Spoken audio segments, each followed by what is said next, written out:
Iran Israel যুদ্ধে এবং প্যালেস্টাইনের ব্যাপারে আরব দেশগুলোর ভূমিকা কি? ইসরায়েল মরিয়া হয়ে উঠে পড়ে লেগেছিল যুক্তরাষ্ট্রকে ইরানের বিরুদ্ধে যুদ্ধে জড়াতে। সর্বশেষে যুক্তরাষ্ট্র ইসরায়েলকে সন্তুষ্ট করার জন্য এবং ইরানকে ভয় দেখানোর জন্য 3টি পারমাণবিক কেন্দ্রে আঘাত করেছে, যা আগে থেকেই খালি করা হয়েছিল এবং যুক্তরাষ্ট্র জেনে শুনেই করেছে যে এতে তাদের তেমন কিছুই হবে না, লোক দেখানো আক্রমণ শুধুমাত্র। ইরানও তার বিপরীতে কাতারে যুক্তরাষ্ট্রের সামরিক ঘাঁটিতে আঘাত হেনেছে। যুক্তরাষ্ট্রের 6টি বাংকার বাস্টার বোমার বিরুদ্ধে তারা ইরান 6টি মিসাইল ছুড়েছে এবং ইরানও সামরিক ঘাঁটিতে এবং কাতার আগে থেকে জানিয়ে দিয়েছে, সুতরাং সেই বেসগুলো খালি ছিল, কোনো ক্ষতি হয়নি। এটা অনেকটাই পারস্পরিক, আমি বলবো নাটকীয় একটা ক্ষমতা প্রদর্শন, কারণ ইরান জানে যুক্তরাষ্ট্র তাদেরকে আক্রমণ করতে পারে এবং যুক্তরাষ্ট্র ইতিমধ্যে টের পেয়ে গেছে যে ইরানের কি শক্তি আছে। তাই অনেকটা শান্তিপূর্ণভাবেই এই ইসরায়েলি উস্কানির মাধ্যমে যে তৃতীয় বিশ্বযুদ্ধ লাগার ব্যবস্থা হচ্ছিল, এখনো পর্যন্ত তা হয়নি, থেমে গেছে। এবং অপরদিকে ইরানের ভয়ঙ্কর রকম মিসাইল আক্রমণের কারণে ইরান যেই ক্ষমতা তাদের প্রদর্শন করেছে এবং ইসরায়েলের যেই ক্ষতি সাধন করেছে, তাতে ইসরায়েল প্রায় ধ্বংসপ্রাপ্ত। ইসরায়েলের গোলাবারুদ তেমন নেই বললেই চলে, হয়তোবা সপ্তাহ 2-এর মতো আছে। এবং এই গোলাবারুদ যেই পরিমাণ ইতিমধ্যে এই 10 দিনের যুদ্ধে বা এই যুদ্ধের মাঝখানে ইসরায়েল যেই পরিমাণ গোলাবারুদ খরচ করেছে বা ব্যয় করেছে, সেইটা পূরণ করতে হলে আরো 2 বছর লাগবে। সুতরাং ইসরায়েল চাইলেও এই যুদ্ধ আর চালিয়ে যেতে পারবে না। কিন্তু ইরানের মিসাইল ভান্ডার বিশাল, যা দিয়ে তারা 6 মাস বা তার উপরে প্রতিদিন একইভাবে ইসরায়েলে গোলাবর্ষণ করে যেতে পারবে। ইরানের আঘাতে ইসরায়েল যুক্তরাষ্ট্রের পা ধরাধরি করছিল যে কোনোভাবে এই যুদ্ধবিরতি যেন করা হয়, কিন্তু ইরানের কোনো আগ্রহ ছিল না এই যুদ্ধবিরতির, কারণ তারা জানে তারা চালিয়ে যেতে পারবে। যুক্তরাষ্ট্র এবং ইরানের নাটকীয় পারস্পরিক আঘাতের পরে ট্রাম্প অত্যন্ত গর্বের সাথে বলেছে যে যুদ্ধবিরতি সে করতে পেরেছে। ট্রাম্পের এই যুদ্ধবিরতি ঘোষণার পরপরই ইসরায়েল, মাথা খারাপ ইসরায়েল, আবার ইরানে আক্রমণ করে বসেছে, যুদ্ধবিরতিকে লঙ্ঘন করেছে।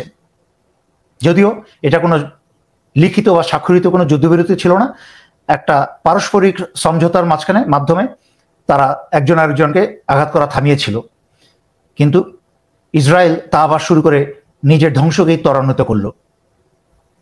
কিন্তু আশ্চর্যজনক বিষয় হচ্ছে, এই যে ইরান প্যালেস্টাইনের জন্য দাঁড়িয়ে, প্যালেস্টাইনের পক্ষে দাঁড়িয়ে নিজের উপর এত বিপদ নিল, এবং ইরান এবং ইয়েমেন মিলে শুধুমাত্র এই 2টি দেশ ইসরায়েল এবং পশ্চিমাদের যে ইসলাম বিরোধী কর্মকাণ্ড এবং তাদের দম্বের বিরুদ্ধে মাথা তুলে শক্তিশালী ইমানদারের মতো দাঁড়ালো।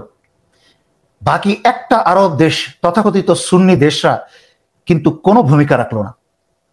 উল্টা তারা ইসরায়েলের সাথে সম্পর্ক রক্ষা করে চলেছে এবং ইসরায়েলের সাথে ব্যবসা বাণিজ্য রক্ষা করে যার যার দেশের জনতার বিরুদ্ধে গিয়ে নিজেদের সিংহাসন রক্ষার জন্য স্বার্থপরের মতো ব্যবহার করে চলেছে। চলুন আমরা আজকে দেখব কোন কোন আরব দেশ ইসরায়েলের সাথে কি ধরনের সম্পর্ক বা ব্যবসা বাণিজ্য করছে।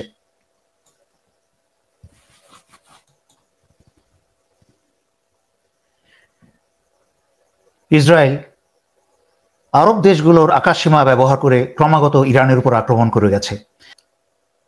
ইসরায়েল কাতারের যুক্তরাষ্ট্রের সামরিক বেস থেকে বিমান ব্যবহার করে সেই বিমান দিয়ে তাদের যুদ্ধ বিমানগুলোতে জ্বালানি প্রদান করেছে। একইভাবে সিরিয়ার আকাশপথ ব্যবহার করে ইরানে আক্রমণ করেছে। শুধু তাই নয়, জর্ডানের আকাশপথ ব্যবহার করে ইরানে আক্রমণ করেছে। উল্টা জর্ডান ইরানের মিসাইল বা কিছু ড্রোন তারা ভূপাতিত করেছে। যেখানে ইরান এই ইসরায়েলের বিরুদ্ধে যুদ্ধ করে যাচ্ছে নিজের ক্ষয়ক্ষতি করে, কিন্তু এই আরব দেশের রাজা বাদশারা প্যালেস্টাইনের জন্য তথা বিশ্ব মুসলিম উম্মার জন্য কোনোই কাজই করছে না। এই আরব দেশের তথাকথিত সুন্নি দেশগুলা ইসলামের কোনো কাজেই আসছে না।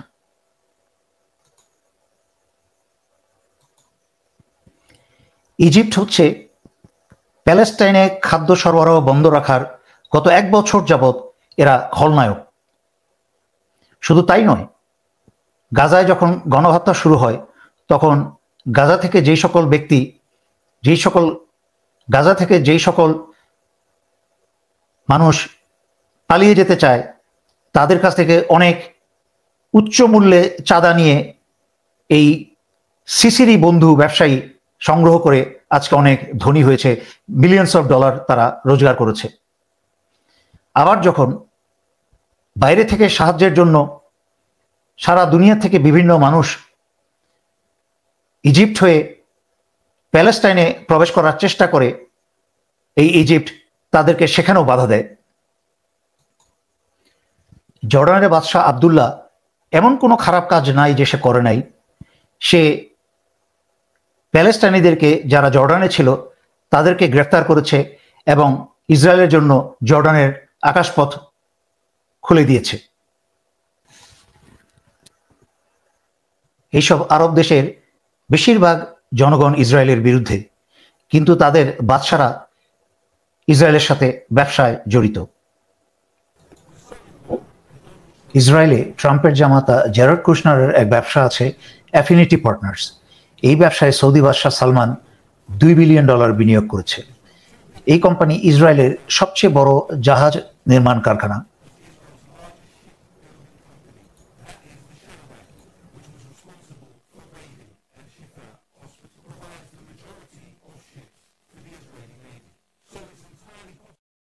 তারা জাহাজ এবং অন্যান্য অস্ত্র তৈরি করে সেই অস্ত্রই ব্যবহার করেছে গাজায়, এবং যার মাধ্যমে গাজায় আল শিফা হসপিটালে আক্রমণ করেছে। এই অ্যাফিনিটি পার্টনার্স আবার ফিনিক্স ইনভেস্টমেন্ট কোম্পানিরও মালিক, এবং এই ইনভেস্টমেন্ট কোম্পানি আলবেট সিস্টেম নামক একটি ইসরায়েলি অস্ত্র তৈরির কারখানার মালিক। এবং এই গাজায় যত অস্ত্র ব্যবহার করা হয়েছে তার 85% অস্ত্র কিন্তু এই আলবেট সিস্টেম থেকে এসেছে। আবার এদেরই মালিকানা আছে ফিনিক্স হোল্ডিং, যারা ইসরায়েলে প্যালেস্টাইনের দখল করা জায়গায় বাড়িঘর তৈরি করে এবং সেগুলোর ইন্স্যুরেন্স প্রদান করে। এবং তাদের আরেকটা প্রোগ্রাম আছে, অ্যাডপ্ট এ সোলজার প্রজেক্ট, যেই প্রজেক্টের মাধ্যমে নতুন যত আইডিএফ সৈনিক ভর্তি করা হয় বা গণহত্যাকারী, যে প্যালেস্টাইন হত্যাকারী সৈনিক ভর্তি করা হয়, তাদেরকে প্রশিক্ষণ দেয়। তার মানে বুঝতে পারছেন যে এই যে এতগুলা কোম্পানি ইসরায়েলের জাহাজ তৈরির, অস্ত্র তৈরির, সমস্ত সামরিক শক্তি তৈরির সকল কিছুর অর্থ প্রদানকারী হচ্ছে এইসব সুন্নি আরব দেশের রাজা বাদশারা। তার মানে এইসব সুন্নি আরব দেশের রাজা বাদশার অস্ত্রেই কিন্তু আমাদেরই মুসলমান ভাই প্যালেস্টাইনিদেরকে হত্যা করা হচ্ছে, শিশু নারী সবাইকে হত্যা করা হচ্ছে গণহারে। সৌদি আরব ইসরায়েলের সাথে হাত মিলিয়েছে ইসরায়েলের ক্যালিব্রেট সিস্টেম ব্যবহার করার জন্য। এই সিস্টেম ব্যবহার করে সৌদি আরবের মানুষের ফোনের কথাবার্তা গোপনে সংগ্রহ করার জন্য। বাংলাদেশে শেখ হাসিনা যা করেছিল, সৌদি আরবও ইসরায়েলের সিস্টেম ব্যবহার করে একই কাজ করছে। মনে আছে সৌদি আরবের সাংবাদিক খাশোগিকে হত্যা করেছিল, একইভাবে টেলিফোন ব্যবহার করে খাশোগির অবস্থান সম্পর্কে জেনেই তুরস্কে সৌদি আরবের এম্বাসি থেকে খাশোগিকে হত্যা করেছিল।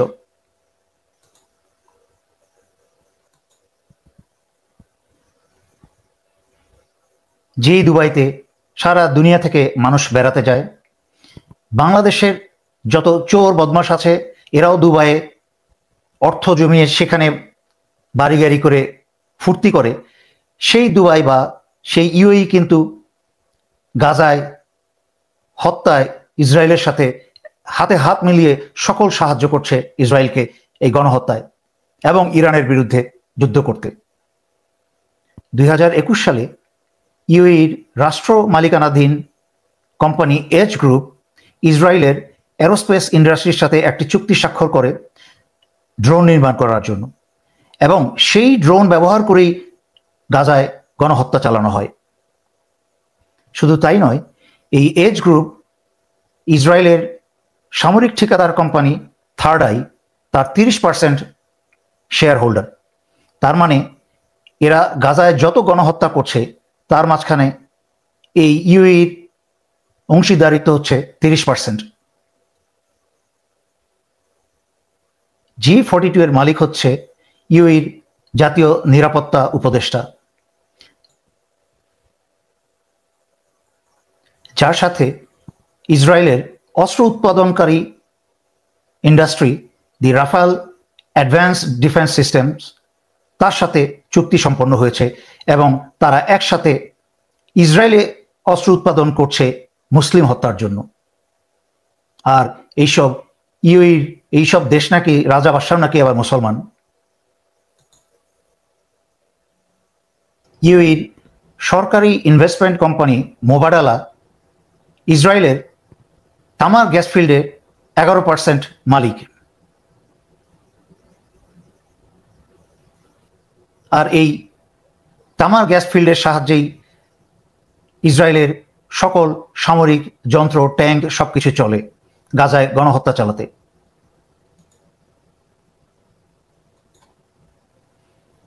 এই তুরস্কের এরদোগান কথায় কথায় কিন্তু প্যালেস্টাইনিদের জন্য অনেক দোয়া করে, কিন্তু সে ইসরায়েলের যুদ্ধ বিমানের পাইলটদেরকে তুরস্কে প্রশিক্ষণ দেয়। শুধু প্রশিক্ষণেই না, তুরস্কের মাটিতে তাদেরকে প্র্যাকটিস করারও সুযোগ দেয়, এবং তুরস্কের পাইলটরা ইসরায়েলের নাভাতিম বিমানবন্দরেও তারা প্র্যাকটিস করে। কি মধুর সম্পর্ক তাদের মাঝখানে। ইসরায়েলের এনার্জি কোম্পানি দুরাদ এনার্জি, যারা সকল ইসরায়েলি সামরিক স্থানে বিদ্যুৎ সরবরাহ করে, যার বৃহত্তম শেয়ার হোল্ডার হচ্ছে ওজুল্লু হোল্ডিং, এবং তার মালিক হচ্ছে এরদোগানের ঘনিষ্ঠ বন্ধু আহমেদ ওজুল্লু। ইসরায়েলের যেই জ্বালানি প্রয়োজন হয় তার 40% আসে আজারবাইজান থেকে টার্কি হয়ে, তারপর ইসরায়েলে। 4000 টার্কিশ ইসরায়েলি গাজায় গণহত্যায় অংশগ্রহণ করে, অথচ টার্কিতে তাদের কোনো বিচার হয়নি, তাদেরকে কোনো প্রশ্নের সম্মুখীন হতে হয়নি। এরদোগানের ছেলেও ইসরায়েলের সাথে বহুদিন যাবৎ ব্যবসায় জড়িত, এমনকি তাদের একটি জাহাজও ইয়েমেনের কাছে ধরা পড়ে। ইয়েমেন তাদেরকে ছেড়ে দেয় এই বলেই শেষ সতর্কবাণী দিয়ে যে মুসলিম হত্যায় যেন তারা অংশগ্রহণ না করে। ইন্দোনেশিয়ার জাতীয় নিরাপত্তা পরিচালিত হয় ইসরায়েলিদেরকে দিয়ে। এনএসও, কান্ডিরো, উইন্টিগো, ইন্টেলেক্সা, এরা সবাই 2018 সাল থেকে ইন্দোনেশিয়ায় কাজ করছে। এই কোম্পানিগুলা গঠিতই হয়েছে ইসরায়েলের গোয়েন্দা সংস্থা A200 এর সদস্যদেরকে দিয়ে। দুঃখের বিষয় হচ্ছে পাকিস্তানও কিন্তু ইসরায়েলি সেই ক্যালিব্রেট আড়ি পাতার যন্ত্র ব্যবহার করছে ইসরায়েলের, যা দিয়ে পাকিস্তানের জনগণের ফোনের কথাবার্তাও ইসরায়েলিদের যন্ত্রের মাধ্যমেই শোনা হচ্ছে। এইসব তথাকথিত সুন্নি আরব দেশগুলা বা মুসলিম দেশগুলা সব প্যালেস্টাইন এবং সমগ্র মুসলিম উম্মার বিরুদ্ধেই কাজ করে যাচ্ছে। যারা ইসরায়েলের সাথে ব্যবসায় নিয়োজিত এবং ইসরায়েলের প্রযুক্তি ব্যবহার করে, সেই সকল দেশ আর স্বাধীন নয়, তারা ইতিমধ্যে ইসরায়েলের কাছে পরাধীন হয়ে গেছে। আজকে শহীদ জিয়ার মতো যদি বাংলাদেশি একজন থাকতেন, তবে ওআইসিতে ছুটে যেতেন মুসলিম উম্মাকে একত্র করার জন্য এবং সবাইকে বলতেন ইসরায়েলকে বর্জন করতে। এমনকি ইমরান খানও যদি জেলের বাইরে থাকতেন, উনিও সেই দায়িত্বটা পালন করতেন। আমাদের এখন খুব খারাপ সময় যে আমরা নিজেরা নিজেদের বিরুদ্ধেই বিশ্বাসঘাতকতা করছি, কিন্তু আমাদের সবাইকে মনে রাখতে হবে আমরা যেই অবস্থার মাঝে দিয়ে যাচ্ছে না কেন, এই সকল কিছুই আমাদের জন্য একটি পরীক্ষা। তাই চলুন আমরা শিয়া সুন্নি ভাগাভাগি না করে, আলাদা চোখে না দেখে সবাইকে এক মুসলমান হিসাবে দেখি এবং ভাই ভাই হিসাবে একসাথে কাজ করে যাই। এই মুসলিম উম্মা রক্ষার্থে এবং বিশ্বে শান্তি রক্ষার্থে। এই বলে আজকের জন্য আমি এখানেই শেষ করছি। ধন্যবাদ। আসসালামু আলাইকুম।